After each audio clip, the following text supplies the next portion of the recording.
Do you struggle to create solos that actually fit the chords? Today, I'll teach you a simple but powerful concept.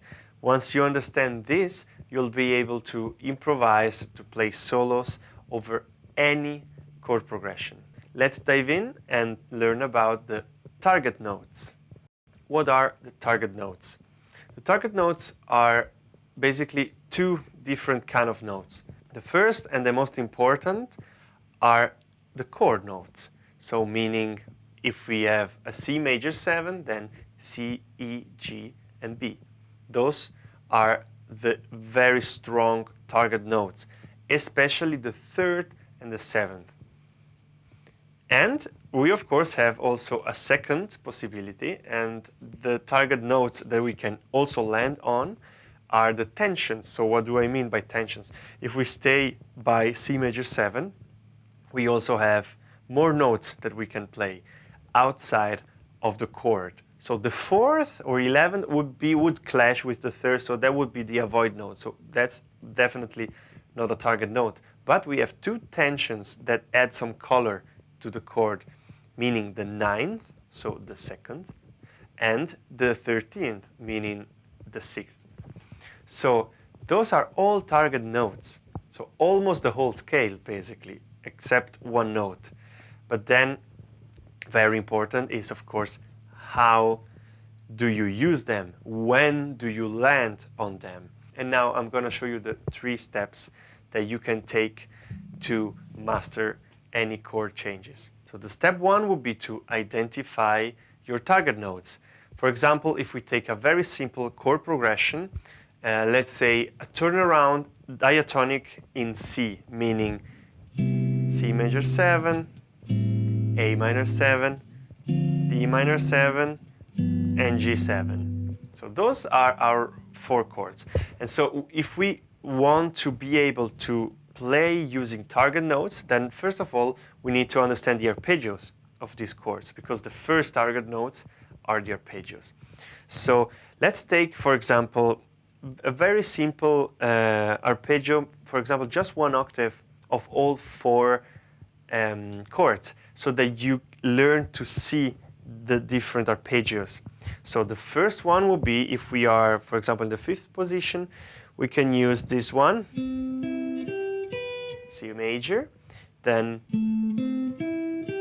A minor 7, then D minor 7, and G7. So once we see this, then we can start. Oh, I already land on a target note in the end. I'm going to show you how to do that. We can now, for example, so now that we identified the target notes and we practiced the arpeggios, now we are ready for step 2.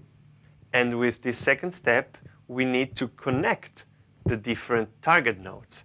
So how can we do that? Now we are a little more free. We don't just have to play the arpeggios, but we can, for example, try to go from an arpeggio to the next arpeggio in a logical way. So what do I mean by that? If I do, then I don't want to start again from the root. That wouldn't be really a line, right? That's not improvising, that is playing the arpeggios. So let's try to connect the arpeggios.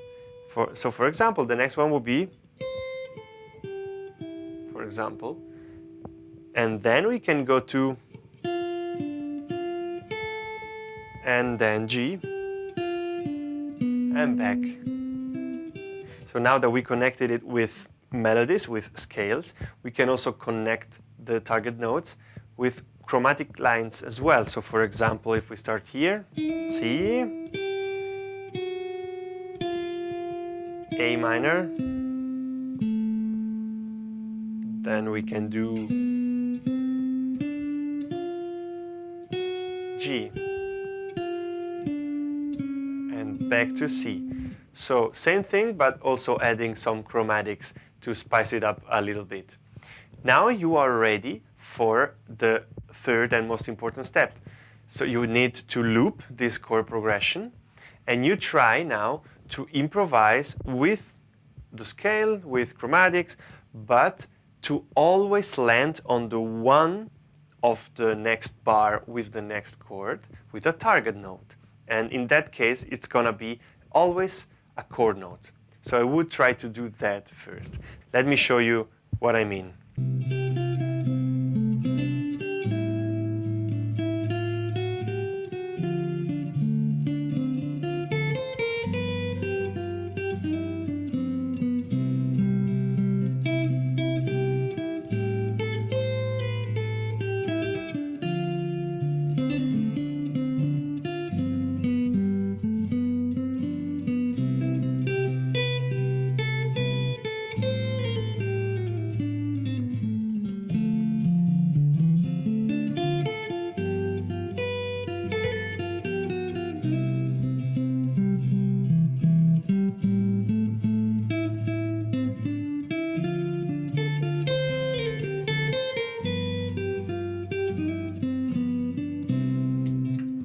You see how it fits the changes? That's perfectly on the chords.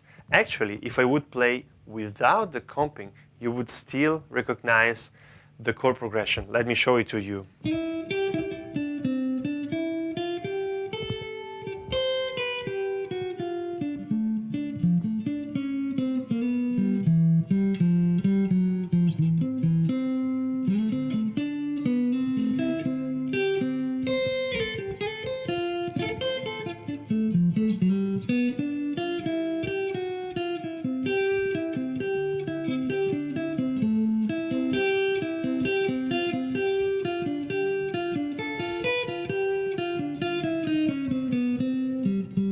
You see, even in the end, when I went outside, you could actually understand, oh, G is altering the G, going back to C. So try to do that, and you'll see that your solos are going to fit much more the changes. And then try to experiment with other stuff. So for example, we didn't talk about the second target notes, meaning the tensions. So for example, now you could actually always say, okay, I'm always going to land on the ninth of every chord. Let me give you an example.